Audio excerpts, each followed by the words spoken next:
দর্শক, যে ব্যক্তি এই দোয়াটি মাত্র একবার পাঠ করবে, মহান আল্লাহ তাআলা 70 প্রকারের বিপদ থেকে ওই বান্দা অথবা বান্দিকে হেফাজত করবেন।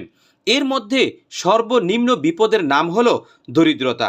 প্রিয় দর্শক, দোয়াটি হলো লা হাওলা ওয়ালা কুওয়াতা ইল্লা বিল্লাহি ওয়ালা মানজা মিনাল্লাহি ইল্লা ইলাইহি।